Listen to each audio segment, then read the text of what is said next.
everyone. Welcome back. Expanding the Zone. I'm Shayne Combs, SVC Sports Zone, here with my brother Matt, as always. And I really think we have a good one for you. For those of you listening out there on the podcast app or watching us here on our YouTube channel, I want to encourage you to make sure you subscribe to that YouTube channel. With the fall sports season starting up, we'll have a lot of fall interviews and different preview coverage and different things throughout for our area listeners. But Matt, obviously we're here tonight as always to talk a little leadership and show 46. It's kind of an II captain type of title. We're talking Derek Jeter and the 7-part series of the captain just finished up. And, as I think back, in a previous season on Expanding the Zone, we talked about the Last Dance with Jordan. Maybe some of our listeners had a chance to watch the Brady series of Tom Brady. Now as tonight we're talking about Jeter. When you think of Jeter and Jordan and Brady and those all-time greats, as I welcome you into the show, maybe an opening comment on what separates these types of competitors and their greatness from everyone else. Because let's face it, there's a lot of people who get to the major league level or to the NBA or to the NFL that are really, really talented. They're really, really athletic. But obviously, these types of people, not just their talent, there's got to be something beyond that separates them. What is it, in your opinion, that makes them so unique and a must study when it comes to leadership? Well, I think, like you just said, it's interesting to study them when it comes to leadership and kind of see what they were all about. I think you mentioned 3 guys there that, it's interesting because you take a guy like Jordan, and I would almost put him, like in another category, because you're talking about maybe the best player to ever play his sport. Where I don't think anyone would say Derek Jeter is the best player to ever play a sport necessarily, but what a competitor, what a winner, right? And I think that one thing they do share, though, those guys, like you mentioned, Jordan and Brady and Jeter, it is that ability, I think, to have this almost obsessive singular focus, on what they want to accomplish and what they want their career to be, what they want their team to be, almost like a long-term vision. And then they're able to take that into the moment then and build on it day by day by day. We talk about process before, right? I mean, it's really, those guys really are able to focus on that. So it is an interesting study. I think some of the things we're going to throw back and forth tonight are just some interesting quotes, some interesting topics from the show, some things that caught our attention just from, like you say, really a case study almost, and a really competitive, talented player. I started thinking about that same question over the last couple weeks as I've watched the captain, and then here this week as it's finished up all 7 episodes. And again, for our listeners or viewers here that have not seen that, I'd strongly recommend going on demand there with ESPN and so forth and watching. And I think even for our non-baseball people, it just they did a great job of including some culture pieces and different things. It's just a really, really good watch. And when it comes to leadership, Matt, I guess I've been chewing on that same question myself. The word obsession almost comes to my mind. When it comes to winning, they're truly obsessed with it. It owns them almost. And I think throughout the show, I think we both have different notes or comments that maybe jumped out at us throughout the 7-part series, about 7 hours of coverage there. And we're just going to go back and forth throughout the night of throwing some of those. And I guess I'll start with one because it links right into my obsession comment. And it's where Derek Jeter was talking about how he remembers the failures far more than maybe the successes, and how, if you think back, here's a guy that won 5 World Series championships, and it's almost like the 2 or 3 that got away just eat at him. Still to this day, you could almost tell even now after he's already been in the Hall of Fame and all this stuff that it's kind of getting the best of him. And it's kind of that hard time enjoying the moment is one thing I had down on my notes. And he's asking, what's next? Because there early in his career, they had won 4 of those 5 titles came real early, right? They came in about a 5-year window, if I'm not mistaken, right there at the start. So I've seen some coaches, even at our level in high school, I don't want to say get spoiled, but maybe they get spoiled with success, or they get, and it's one of those things where, yeah, maybe it's hard to do it once. Can you do it again? Can you do it again? Or okay, maybe you can't improve on that 15 win season or that 17 win season, or maybe you can't improve on that playoff performance, but can you duplicate it? Can you do it over and over and over? And so that word obsession kind of comes to my mind. And I think about him talking about how those times that he failed stick with him almost as much as he can enjoy some of the great success that he had throughout his career.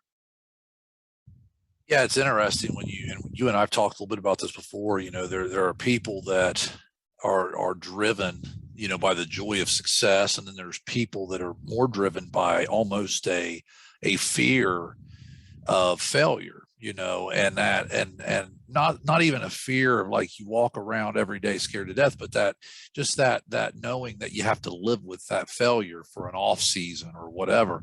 And I think that it's interesting when you look at some of the best competitors, maybe personally, or even famous, athletes, coaches, whatever. It's interesting to me that it typically the ones that you know don't forget those failures, the ones that almost like he said, with all the championships, he still remembers those second places, he still remembers those times they fell short. Would you say like sometimes it's those people that tend to be the ones that have more success, but maybe aren't always as happy along the way, but have, more success? It seems like those people, I think, that really find the joy in success and can shake off the losses, they probably live a more balanced, happy life, but maybe they don't, quite have that edge sometimes that it takes to maybe go to that next level. So I don't know if I'm explaining that very well, but it's like, it just seems like, if you start naming those people who are those ultimate competitors and those people that are really driven to win, it's those people that don't handle losing very well, quite honestly. I think when it's healthier to handle losing well, but when it comes to being a winner and a competitor, it's hard to handle losing real well. Yeah, well, I guess one thing that as you were talking there continued to stay on my mind is consistency. Why do we live in a society, or maybe you disagree, it's kind of the way I interpret it. Why do we live in a society that is bothered or struggles to highlight consistency? When I think of different sports analogies, I was just watching something today, and they were talking about who's a Hall of Famer right now, and Mike Tomlin, the Steelers coach, came up, and I was listening to a talk show, and they said not yet, and I about fell out of my chair. I said, not. I'm thinking to myself, not yet. I mean, here's a guy. I had to go look it up just to make sure I wasn't losing my mind. I mean, here's a guy that has basically been coaching for about 15 years now. He's won like 64% of his games in a league that's driven by salary cap. That's number one goal is to make everybody 500. You know what I mean? Like, Right. it's to make everybody pretty much average. And I mean, he's been, I think he's got like a 500 playoff record. He's been to 2 Super Bowls. He's won one. And I'm thinking he's never had a losing season. And I'm thinking, why do we struggle so much? So it got me thinking about other things in sports, like, Todd Helton, I know recently, still not in the Hall of Fame. And the knock on him is why he played in Coors Field. And I'm thinking, well, he's a Yeah. career 316 hitter. You know what I'm saying? Like, They played road games, yeah, I mean, yeah. half their seasons. And, I think he hit 360 some home runs. Okay, if you want to knock him on power a little bit there, yeah. But I mean, when it comes to, here's a guy that walked more than he struck out. I mean, again, 316 throughout 17 years in the major leagues. I think he's a Hall of Fame hitter. You see what I'm saying? Like, Right. why is it?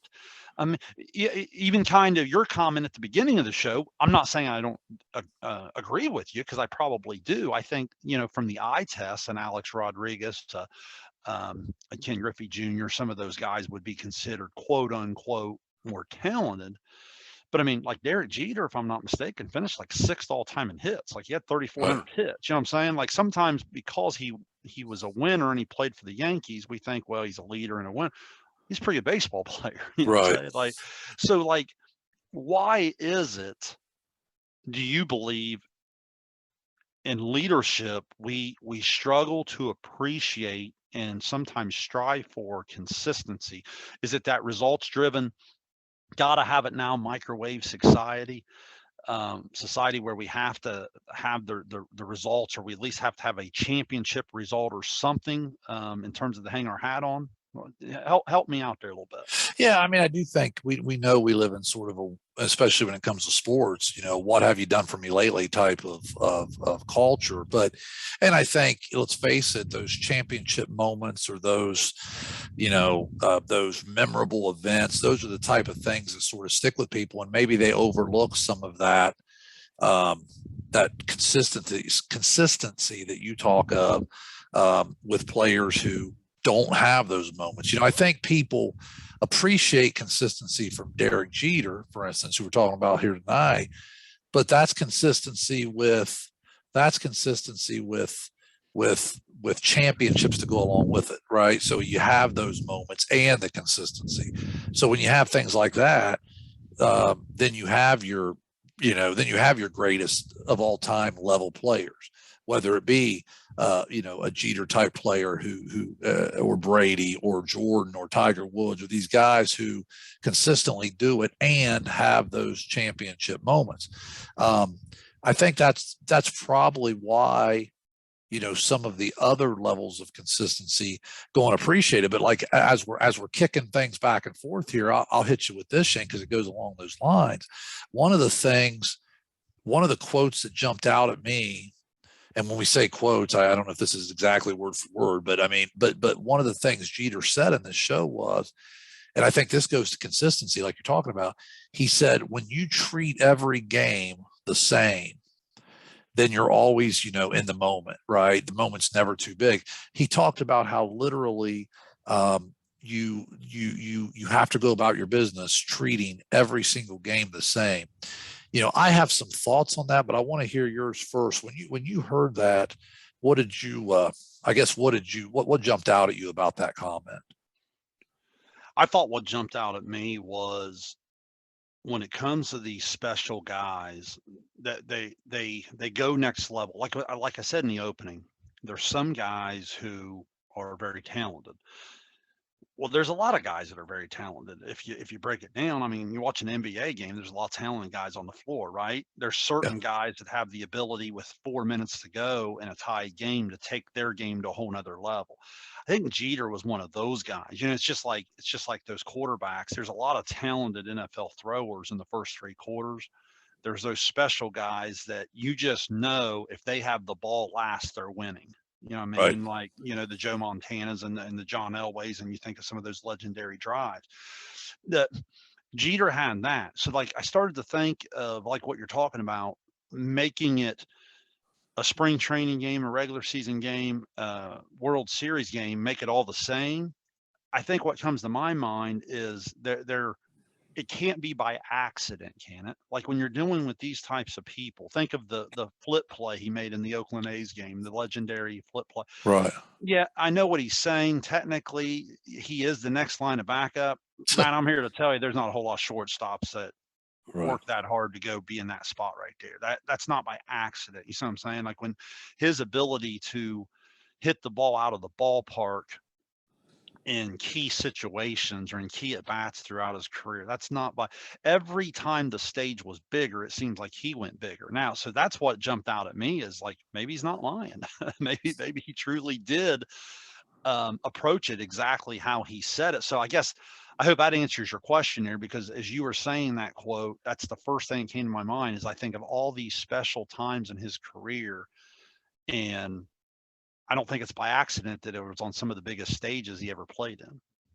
Yeah, there's no way it's by accident when you have that level, I think, Shane, of focus. I mean, this honestly was one of my favorite comments in the entire program, because I've said for years, and we used to always talk to our players about this, as we coach basketball. What do you have to gain by not taking every game or seriously, or not treating every game like it's the biggest game of your year? What do you have to gain by not doing that? I mean, um, you know, let's say you take an opponent too seriously. Do you have anything to lose by that? If you treat a game too big, do you have anything to lose by that? I mean, to me, why can't you get yourself ready to play every single night? And in baseball, that's the one sport where you'll hear people say, well, it's 162 games. You can't, but yeah, well, how come the Pete Roses of the world, regardless of what you think of him, or Derek Jeters of the world, how come they can get themselves ready to play every single night? If they can do it, why can't everybody else do it? I think sometimes people use an excuse as, well, it's a long season, right? I mean, as Reds fans, how many times, Shayne, have we had to suffer through, well, you can't win them all, and it's okay, even though, the Red Sox and the Yankees don't take that approach.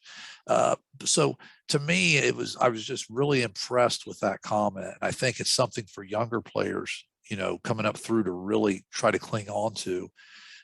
When you approach every single thing you do with the same mindset, that's what builds that consistency that we talked about a few minutes ago. I'm not so sure too, because those special guys, the Pete Roses, the Derek Jeters, some of those guys that did go about it in that way. I think the fame and the records and the overall career numbers almost ends up being the byproduct of that competitive obsession that I'm talking about. There was a teammate, and I did not write the teammate down. That's terrible. In an early show that was talking about how, Derek Jeter was never chasing the fame. He was never chasing the status, right? And I may be paraphrasing here, but he was basically chasing winning. He was obsessed with winning, and as a result, I think if you do that for 5 years and 10 years and 15 years, all of a sudden you have enough 200 hit seasons. All of a sudden you add it up at the end, it's like 3,500. It's I think Pete Rose is the same way. You hear these great hitters, even like I remember the Tony Gwynn of our generation or the Joey Votto of today, about never giving a bat away. You know what I mean? And that's something that's always stuck with me. And I think when you truly have that approach, I think some of those records and some of those numbers, I think the Nick Sabans of the world always said, trust the process a little bit. Right. And the winnings, the buy. Do you think that relates here a little bit in terms of what we're talking about? How if you chunk all of those different levels of process together, that all of some of these other things we're talking about become the byproduct of that? Yeah, I think it is, and I think I might have been Gerald Williams. Now that I think about it, made that comment, but yeah, I love that comment, Shayne, that you just brought up.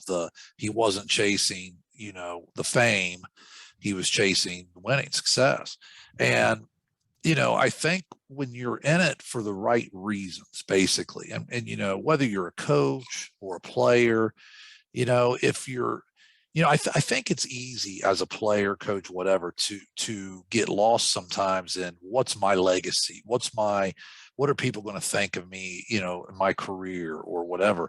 And what happens then, you don't live in the present, you end up kind of getting lost in all that. And I think that what's great about a guy like Jeter is, all he was trying to do is literally win every single day. I don't know how many times in this show he said, all I care about is winning. Whether it was, they made a trade, they picked up a free agent, something weird was going on in the media. How many times in this show, I'd love to have went back and counted how many times all I cared about was winning. That's what he kept coming back to, and if you think about it, everything else sort of just took care of itself. Yeah. I think that, jumping around here, Shayne, I mean, in no particular order, as I look at my notes, he was along the lines of, I guess, staying in that moment, right, and making winning the really the only priority. He really limited distractions. That was one of the things I think probably jumped out. I mean, can you imagine being Derek Jeter in New York, okay, and on those teams, and his ability to handle the media and limit distractions? He made a comment I kind of laughed about. I wasn't trying to make the media's job hard. I was trying to make my job easy. And, regardless of the media, because I realize that not everybody has to live under that microscope of Derek Jeter, but weren't you really impressed with, I guess, his ability to just keep first things first and sort of, I think he took a lot of pressure off his teammates by not making a story bigger than it had to be, by being able to diffuse situations. Remember the one part of it where one of the reporters tried to stir something up by saying him and David Wells had words or whatever. And he called his first baseman. And did you hear anything? He called the second baseman. Did you hear anything? And before you know it, it wasn't even a story anymore. Right. It was really impressive to me, sort of how he was able to just kind of, again, just keep things focused on his top priorities.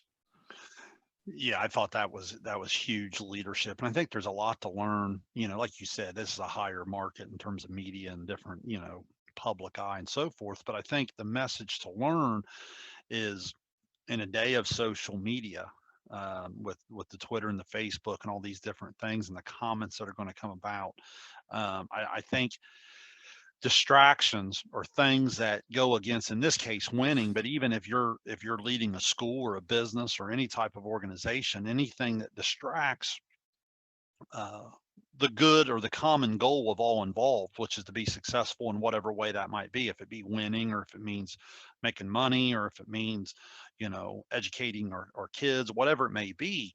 I think that, the ability to erase the distractions that you said was spot on. And in that same segment, some of the notes I had, I remember a guy, his name was Joel Sherman. He's New York Post, and back then he was only 5, 6 years. Now he's still there. He started in the late '80s, so now I'm sure he probably feels a little bit more confident in his job. But back then, you're trying to make a headline or you're trying to do Right. things, but at the same time, you're trying to get in with the New York Yankees and make sure that, you're respected as a reporter and so forth. And he said that, no one, I think his quote was, no one could hide things in plain sight like Derek Jeter. I Yeah. mean? Like his ability he would sit and talk to you for 5, 6, 7 minutes and you just wouldn't get a quote. I mean? Like a very Right. boring quote. Buster Olney, who's a little bit more known, nationally, he said on one of the shows that, he could say so much without saying anything. I mean? Right. And I think that's a skill. That's the ability to, not need, even though you are out in the public eye, even though you are out in front, even though you are the voice being heard. I think that takes a little bit of a cut in ego. I think it Right. takes a little bit of again, having that common goal and knowing what it is you want. Because I've heard people say, Tom Verducci of Sports Illustrated mentioned it on one of the episodes, but I've heard this in other situations. I think I might even mentioned a touch of it on a previous podcast. But he said, "Look, the media reports on negativity. You know what I mean? Like, Right. we're going to see unfortunate headlines. We're going to see house fires. We're going to see wrecks. We're not going to see like, hey, no home burnt down today in this area, or no car wrecks were in this area today. You know what I'm saying? Like, the headlines are unfortunately the negative things. Right. So, in terms of those distractions, I think that's true. So when it comes to speaking, I mean, that's as much of a skill off the field. I think even one reporter gave him credit for the discipline off the field being as impressive as the discipline on. But again, don't you think it all was that obsession of that one common goal? Oh yeah, I don't think there's any question. I think he understood early on that, distractions.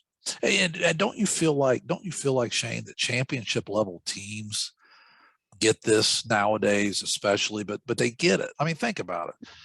Some of the best teams that we've seen in our lifetime and in team sports have been quote unquote boring, right? When you think of the dynasties, the New England Patriots, what did they always do? Bill Belichick, Tom Brady, same type of interviews, right? Oh yeah, they're vanilla. There's nothing ever juicy that comes from one of their press conferences. How about the San Antonio Spurs when they were on the run they were on with guys like Tim Duncan and Tony Parker? Those guys weren't running their mouth. It was just kind of, hey man, it's like, these guys are kind of boring. And the same way with these Yankees teams, and in big part thanks to Jeter's approach with the media.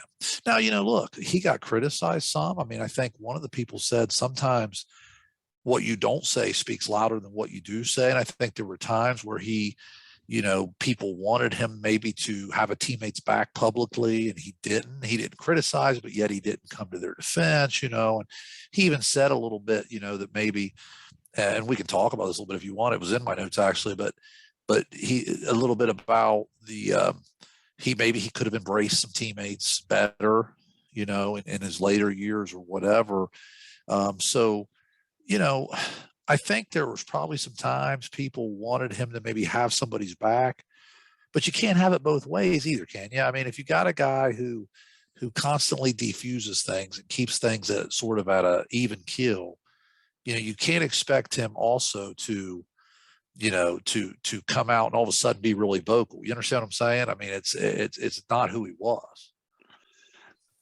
Here's what's on my mind in that segment of the agenda, and I want to see if you can help me sort this out, because I think this is a really valuable thing for leaders that are listening to kind of do with us.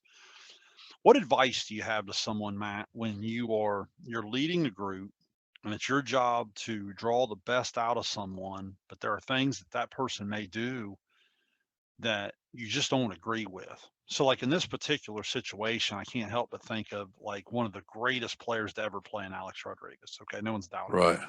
Steroids or not, I mean, he can flat play.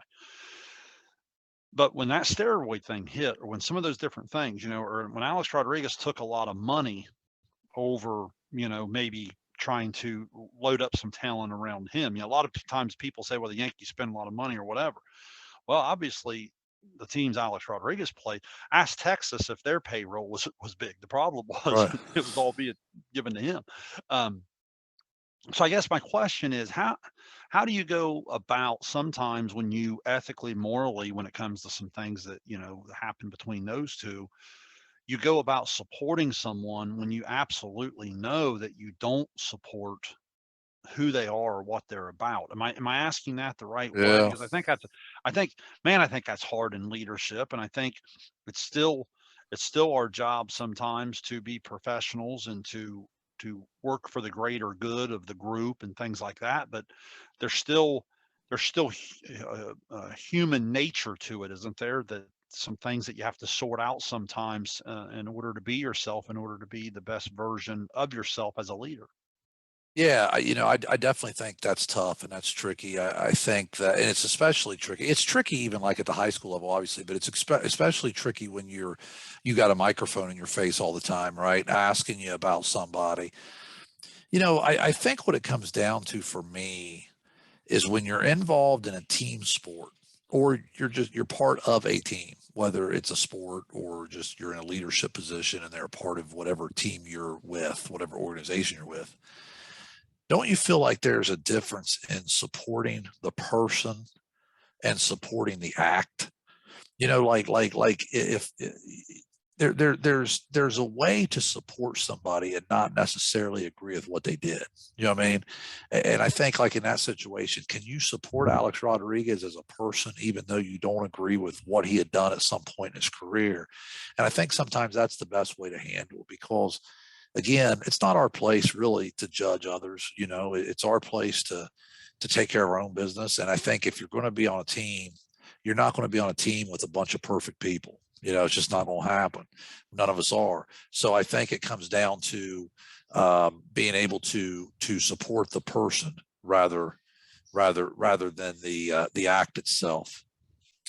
I think that's really well said, and I, I think as time went on and there was different people that got a little stronger in their roles in the Yankees situation, and talked about Jeter and his relationship with Steinbrenner and so forth, eventually earning the C as captain on the jersey, Right. and some different things. And you think of Cashman and how at first he might have been in over his head, but eventually he became very, very well known for the success the Yankees had, and rightfully so. And everybody's role, they're doing their jobs, and but it almost became such a situation that Jeter became, what's the word I'm looking for here, Matt? Like almost feared by some people, or they were Right. afraid that, that he was such a major part of the whole situation that if they weren't in good terms with him, they weren't going to be in good terms with the organization, to the point where I think Cashman actually said one time that Jeter was denied some years in his progression, because they were too scared to be honest with him. Remember, they were talking about Yeah. how he needed to be better at short, he needed to get a little quicker, he needed to do some of those things. You know, my take to that is relationships and trust and so forth. You've got to be able as a leader to surround yourself with people who are going to be honest with you. I'm guessing, not that you go around doing stupid stuff, but anytime you do something stupid, I know that, like, your wife might be one to point it out to you, right? Like, hey, Matt, that's dumb. Don't do that. You know what I mean? Like, you Yeah. you see what I'm saying? Though? Like, you've got to surround yourself with people who have your best interest in mind, who are going to help you make the best decisions moving forward to be successful.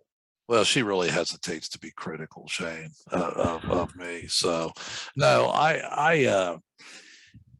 it's funny you brought that up. I had that in my notes too. That was a part that really got me thinking. Because imagine how difficult a conversation that is for a guy like Cashman to have with Jeter. I think that, because here's the thing, okay, it's one thing to surround yourself with people, and I agree with you. Okay, you surround yourself with people that will be honest with you, but oftentimes those people are people, loved ones, or really close friends, right? That you expect to be honest with you. Like, for instance, in coaching, I always had assistant coaches that were not afraid to be honest with me. They constantly told me, what they believed, and if they thought I got it wrong, they tell me, hey, I don't think we should do it that way. But you're talking about some of my closest friends being honest with me. How tough is it sometimes, Shane, as a leader? Okay. So, like, say you as a principal, say me in my role as an athletic director, where I have to evaluate coaches. All right. How tough is it then to have that level of honesty, where maybe you're evaluating somebody who you're not best friends with? You're friendly with them, but they're not, you know what I'm saying? You don't have that type of relationship. Like, you used the example of my wife. You don't have that type of personal relationship where you can have that level of honesty. I mean, if I look at a coach, and because I got to assume that Cashman and Jeter weren't close, like family. I mean, obviously, it was No. employee, right? So, if I, as an athletic director, have to look at a coach and say, hey, listen, this area has to get better for you, that's a tough conversation.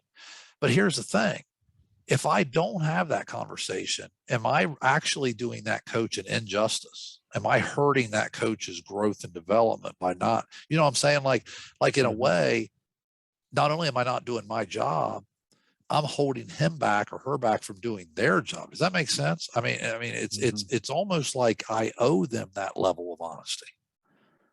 Yeah. There's no question, because I think you have to find those points of honor. I don't know how you get better. You know what I'm saying? It's Right. one of those things where in these situations where sometimes he needed, because here's a common thing. Go all the way back to my opening. I know people have made a big deal about how Brady went to Tampa Bay and won a Super Bowl without Belichick or whatever, but, like, that was 20 years later. You know what I'm saying? Like, could Right. he have done that 5 years into his career? I mean, Brady and Belichick, Michael Jordan and Phil Jackson, Jeter and Joe Torre. You know what I'm saying? Like, there's a connection where, like, that's missing in today's game. Like, I mean, Right. you know, Kevin Durant and Kyrie Irving basically publicly said last year, "Ah, we don't really need a coach. We'll just kind of figure it out ourselves." Well, how'd that work out? You know what I'm Yeah. saying? Like, Yeah. it, it, there's a connection to these guys. You know, you take someone far more mature, or someone like a LeBron. Like, even a LeBron has had movement, and I think one of the things lacking in his career, going all the way back to never playing college ball, was probably some of the coaching aspect. I don't know if you agree with that or not, Yeah. but, like, you know, now the one thing he's done is he's had an incredible business sense, and he's taken player mobility to an all-time high. And I mean, good for him. He's been durable. He's been incredible.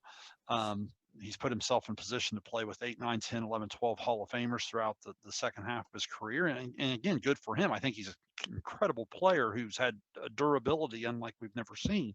But my point is the obsession in the trust of some of these people have to do with the leaders around them, right? In terms of, the common coach, the common owner, some of those leaders at the top, because without those people, I mean, Michael Jordan basically walked away from the game that second time because I don't think he wanted to play for another coach. Right. You know what I'm saying? Like it's one of those things. So I think there's something to that. Now, maybe this leads into this next part too, of where like another common thread is they're constantly looking for something to drive them. You know what I mean? So like it could have been a motivation. You think of, was it Jimmy Rollins that basically went on the night show and said they were going to beat the Yankees in 5? Right. Or Right. Jeter's like, he just won the World Series. He should be confident because I don't know if I'd have said it. You know what I mean? But Yeah. like, it was Giambi there of the A's, right?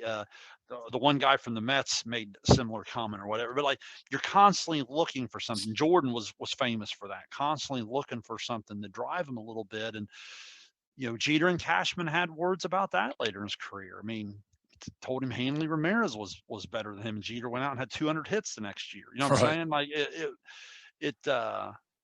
so I do think there's something to be said there, is they're constantly looking for some motivation. I asked you a question like this last time.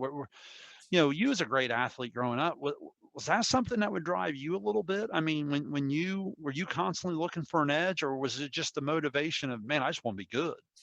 Yeah, no, I think it's both, because I think within the motivation of wanting to be really good, you're almost hypersensitive to like, I don't know it's not that you care that much about what people say necessarily about you. I don't know that as I've gotten older, I certainly could care less really most of the time what people have to say about what I do. But like, I do think that you're almost hypersensitive to people that don't think you're good enough.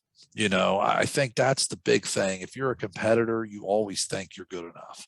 And sometimes even as you get older and you're not good enough, you still think you're good enough, and so it's like Jeter said, he loves to prove people wrong, right? He loved to be an "I told you so" guy. I think, and it started early. You remember early on when, and this is one of the things I had, and we don't have to, we can sort of combine this with this maybe, Shayne, but like, remember, people said, well, you're not going to be the shortstop for the New York Yankees. What are you, crazy?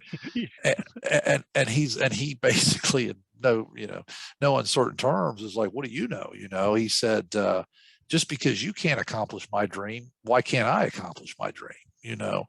And that was something that jumped out to me, because I think when you're at a level of competitiveness that it takes to be great, you use anything. You know what I'm saying? You use literally anything. I think most of those people are motivated from within enough to be great, but what does it hurt to have a little outside fuel every now and then too? It's funny, a little story that goes along these lines. When I was in high school, we had a group of guys, and we've said this on this show before, and you did a whole documentary on your YouTube channel, but we had a group of guys that went to the state finals, right? And when I was a junior in high school, and so my class and the class above us, we were together, right? 7th and 8th grade, we're playing junior high basketball together, and we're coming up through. We always had this thing. We always talked about going to the state tournament. That was something we always talked about, because if you remember, Shayne, right around that time, our girls program had went to the state tournament twice, where they were in the process of going to the state tournament 2 times in 3 years. Mm-hmm. The team from Southeastern made it to the state tournament in 90. So we always had this, it was sort of around us, and we always wanted to be a part of that. And we talked about it. Hey, we're going to go to the state someday. We're going to go to the state someday. And let's face it, when you're talking like that, it's a little bit of a dream at that point. It's not something that most people get to experience. And I think deep down, we knew that it's not like it was automatic, that it was going to happen, but it was something we said was going to happen. Hey, we're going to do this. This is our goal. We're going to make state. I can remember after my sophomore season, and it was a season that started to really turn our program around. We had a good year that year. You know, we had 13, 14 wins. We were on the verge of making a real nice tournament run. Ended up getting beat by 1 point by a team that eventually went on to the state tournament. We really had some enough success to where people started to take notice of our program. And after that season, I could remember talking to one of the guys that was returning for the next year, the year that we did make it to the state. And I said to him, hey, next year's the year we're going to make the state. Well, one of the people that had graduated that year prior was hearing this. And so maybe it was a little insensitive of me to say it around him, you know, because maybe he's still a little bit bitter that we had his career was over now or whatever, and we're going on. I didn't mean anything by it to him. I was just talking about the future with a teammate. But he piped in and's like, I don't know why you guys are always talking about going to the state. You're not going to the state. You guys talk about that. You're no way you're going to the state. And I can remember how much it ticked me off, especially coming from a former teammate of mine. Okay. But it ticked me off because, you know, because he doubted our ability to make this happen. And it was just one of those little things that motivated me. And I haven't told that story a whole lot. I don't even know if all my teammates know that story, but like it reminded me when Jeter made that comment in this show that, you know, the naysayers or the people that doubt you, I think when you're a competitor, if that's your only drive, Shayne, then you're not going to be very good because you have to have it inside you. But I do think competitive people use whatever little advantages they can get, you know, to push them over the edge. No, I don't think there's any question. And he was talking about leadership, and he mentioned over and over and over things that would drive him. Like I think on that thing that we were just talking about, he said that when your boss tells you that they would rather have someone Yes. other than you, you'll never forget the name. So Right. it's one of the, Right. and like I said, he went on to have one of his best seasons. I think it was 2012, and that was the year where again he felt like another World Series got away. I believe that was the ALCS where he hurt the ankle that would eventually pretty much end the career. Um, but but but in that same time frame of his career, I think he started to reflect and look back, and he had changed managers. And when you look back to Joe Torre and what he meant to Jeter and the trust that he had, it got me to thinking about coaching, because you could tell when Joe Torre spoke some throughout these 7 episodes that he's a huge supporter of Derek Jeter. But Right. like any coach, there were times you could tell in his tone, or you could kind of read between the lines, and he felt like I'd kind of like to seen Derek maybe do this a little differently or this a little differently, and he'd always said it in a very classy way because he was going to be very supportive of Jeter. But I think Joe Torre probably built up the ability to say those types of things and to hold Jeter a little bit more accountable than maybe the next person could have. And it got me thinking about a quote that Jeter had talked about in leadership, where he said, "Just because you are in a position of power doesn't mean people will listen." And I think that's really, really powerful for all of our leaders listening.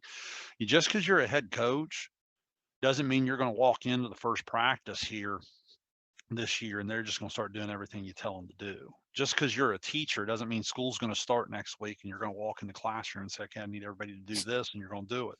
Same way the principal, same way the bus driver, same way, you know what I mean? That's any position of leadership. And I think it goes back to there's got to be relationships. There's got to be trust. There's got to be ability. So, like, I think talking about what you were saying about an AD evaluating a coach, or a principal evaluating a teacher, or a teacher evaluating a student, or a coach, getting on a player. I think all of those things are made possible through the relationship that's built, and the trust that's formed, to where those people believe that you're pulling in the same direction with them, and that you have their best interest in mind. It's not about some ego thing that you're trying to accomplish. You've heard me say on here all the time, I'm not trying to be right, I'm trying to get it right. And it's one of those things that I think really go into that relationship. What was your takeaway when you heard arguably one of the great leaders of our generation, and Derek Jeter make that type of comment when he was talking about, you know, because remember the Yankees had that core group up front, and then as time went on, man, the roster Right. started changing around them big time, Right. and it probably was a little bit of a hit and miss leadership situation for Jeter. You know what it reminded me of, Shane, and we've talked a lot about the importance of relationships, right? But it reminded me of something I'd heard one time that really stuck with me. There's a difference between trust and credibility, and what I mean by that is this: like, the credibility is sort of given, and the trust has to be earned. So in other words, if you have a reputation, you have a resume that you've built, right? If tomorrow, Shane, you left Paint Valley and you went to coach at another local high school, okay, you immediately have credibility. And oh, this guy's won a couple hundred baseball games. He's been doing this a long time. He's won some district championships. You've got a resume. You're not going to walk into that room and have a bunch of players that think, oh, what's this guy know? You know what I mean? They know you know something.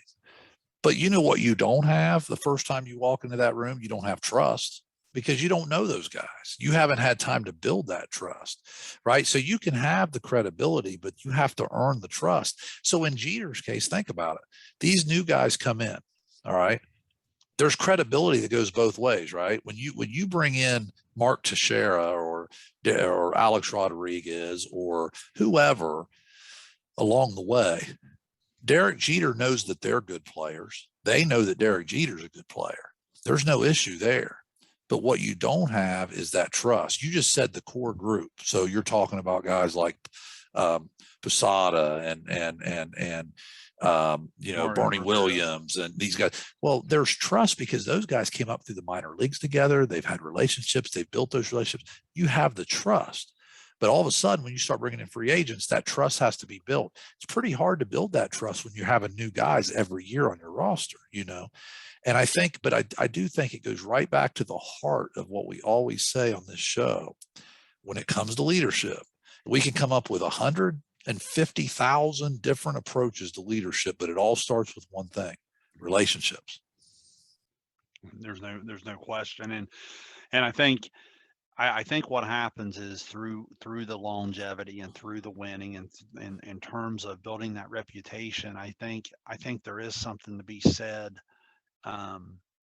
There's almost an assumption you're just going to come out on top. It is an expectation built. It is something that you're almost shocked. I think I don't know what the stat was, like, Jeter only played like a handful of games where his teams weren't mathematically in the play. Like, the amount of times he made the postseason was just insane in Oh, terms of, crazy.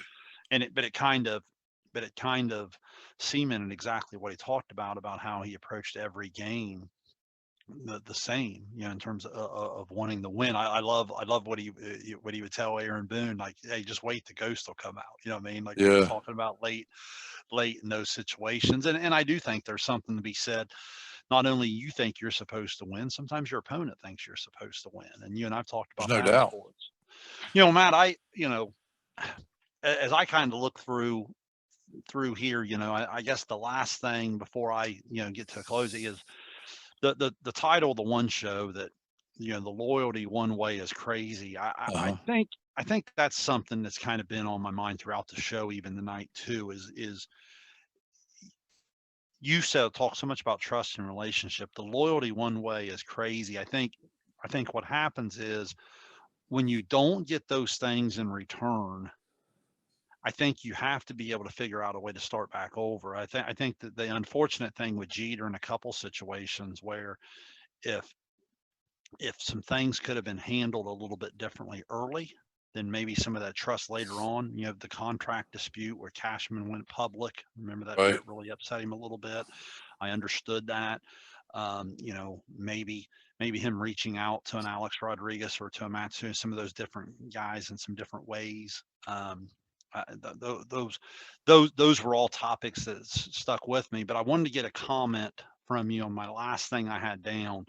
Loyalty one way is crazy. When you hear that, what's that mean to you, and how do you fight against that when you know that sometimes, you know, you don't pick who's on your team, or you don't pick who's on your staff, or you don't pick who's on, not always, you know what I'm saying? Sometimes you walk into a new Right. job and here's your team. You know what I mean? Like what what was your takeaway from that? Because that was an overriding title and topic throughout the series of the captain. Yeah, it's an interesting dynamic because you're dealing with a professional sport, right? So the front office has a job to do, and the player has a job to do, and obviously, you know, Derek Jeter felt like he was loyal to the Yankees, I guess, in terms of his everyday approach or whatever. But and in his mind, they weren't loyal to him because they weren't willing to pay him what he had asked for. So it's weird, Shayne, because you get money involved, and it's like, okay, well, just because they don't pay you what you want to, that you think you should be paid, is that a lack of loyalty, or is that just part of the nature of the business? You understand what I'm saying? I mean, so to me, it's, it gets a little hairy there. It's almost like, how many times we talked about this? It's almost like college sports, right? You know, before this transfer portal started, the argument was, well, the player is supposed to be loyal to the university, but the coach can leave at any time, right? The coach doesn't have to be loyal to the player. He could get more money, take off for another job, right? So it's like, I think it is difficult, but it comes back to what we've always talked about before. You can only control what you can control. So if I'm loyal to you, okay, and you're my coach and I'm loyal to you, I can't really control what you are toward me. If I'm being loyal to you only in an effort for you to be loyal back to me, are the motivations even, pure? I mean, I think so to me, that was just a little bit, it was a weird dynamic because we're mixing up sometimes the word loyalty with business, I think, at that level. You understand what I'm saying on that? Completely. And I think a lot of times what happens in the business sense of, you'll see some sacrifice. Well, some people sacrifice in terms of money. Some people sacrifice in terms of prestige or fame, or Right. or a role, or whatever it might be. And that's why, and I never want to cut you off week to week, but like, if I were going to just get us started in the closing comments, I saved my favorite Derek Jeter quote for this particular moment of the show, because I think it sums it up perfectly. And he says, "No one achieves a dream alone." That was something I had quoted him saying one time. And I think when you think back to his relationship with his parents, with his sister, and he talked about how he constantly wanted people in his life that he trusted. Maybe that ended up being a weakness of his, as he admitted himself. Maybe I should have reached out to some of my teammates later in my career, especially some of my teammates that came along later. He mentioned that. But every great competitor, no matter how great they are individually, they come to realization of, like, Jordan figured out, man, it's a lot better to have some other guys that can make some shots, or that can get a defensive stop. Tom Brady realized that, man, I'm a lot better when I have an offensive line, or when I, have a good team around me. And I think that where some of these great baseball players have struggled to understand is baseball, it's that times 100. You know what I mean? The quarterback in football, or a Jordan or LeBron in basketball, they can dictate the outcome far and far more than a baseball player who bats once every 9 times. You know what I'm saying? You know, Tom Brady takes every snap for his football team on the offensive side every game. Derek Jeter bats once, and then the other 8 guys in the lineup bat just as much as him. You know what I'm saying? Like, it's, and to me, All right. that understanding of no one can achieve a dream alone is truly the foundation of the trust and relationship of what you're talking about. If you have someone who, it may not be your vision as a leader, it may not be your overall plan or your goal, it may be your ability to explain or sell your vision. or you're playing. Does that make sense? Like it's one of those things of like, is I guess what I take away from this is no matter, I found myself agreeing or really following Derek Jeter as a leader in probably 8 out of 10 things throughout the entire 7 show series. But even in the 20%, I think the reason I was more open minded to him on his side was because I understood his vision. I understood this guy's obsessed with winning, man. Same way with Jordan. Jordan's probably a little bit even more, you know, and aggressive or intense when it came to leadership and the way he demanded of people. And I didn't agree with everything Jordan did, but again, you understood his obsession with winning. You know what I'm saying? Like Tom Brady, his obsession with winning. So I guess that's kind of where I go back full circle. The beginning is sometimes it may not be your knowledge, it may not be your plan, it may not be your vision, it may be just your simple ability to humanize yourself and talk to other people and get them to see it through the same lens that you're seeing it through. Just your thoughts as you go into a closing remark on no one achieves a dream alone. Yeah, you know what I loved about that quote, Shane? It was one of my favorite too. But you know what I loved about it is it kind of comes full circle. You know, you have this guy who's had all this success. You don't have that level of success without confidence, right? He's got self-confidence. He's got that drive. He believes he was the best, right? I mean, he to the point where he's upset if you don't think he's the best or if somebody's better than him. But but it comes full circle because what's the other thing that all these guys we talk about have, whether it's Brady, whether they all have some level of humility. It's that humility of understanding no matter how great I am, I can't get there by myself. You know what I'm saying? And we always had a saying on our team, you know, for one of us to get there, we all got to get there. You know, you can't get there by yourself in a team sport. That's just not the way it works. This isn't golf or tennis or whatever. You know, we all have to get there. And I think that humility really shows in that comment because you and I've talked about this. You know, I made the comment in one of the earliest shows that life is a Reds fan, right? They passed on Jeter and he gets drafted one pick later by the Yankees. But let's be real honest here. If he gets drafted by the Reds, knowing what you know about that organization, is he Derek Jeter today? You know what I mean? Are they doing a show on ESPN called The Captain if he got drafted by the Reds? You know, Barry Larkin was a captain. They're not doing a show on him on ESPN. Why? When he's a Hall of Famer, but he's not. What I'm saying is Derek Jeter getting put in the right situation helped him. Tom Brady getting put in the right situation, right place, right time. Shoot, it took an injury for him to get, started and get to play under one of the best coaches ever. Guys get put in a certain situation and they thrive. Other guys get put in a bad situation and they fizzle a little bit. So I really love that quote by Jeter because I think it shows some humility that he at least understands, hey, listen, I did a lot and I earned what I got, but I also got put on the Yankees and I had a Hall of Fame manager and I had Hall of Famers around me. And I think he understood that. So that humility was something I really respected. Yeah, Matt, one more final thought too. I'd love for you to comment on, if say you're a teacher of 20 years and you're getting ready to walk into the classroom for the 21st year here next week, or if you're a coach that's been doing it 15 years and you've been successful and you're getting ready for another year in whatever sport it may be, um, no matter what it may be, don't you think there's something to the last 4, 5, 6 shows that we've done where we talked about, the no contact period and kids getting better, or we talk about little league level, and no matter where you're at, you can always take another step or get better. Here's a guy that when he came into minor league baseball wanted to come home in the first month. Like he was even joking, looking back on himself, said he made like 55 errors or what. He's like, that's hard to do.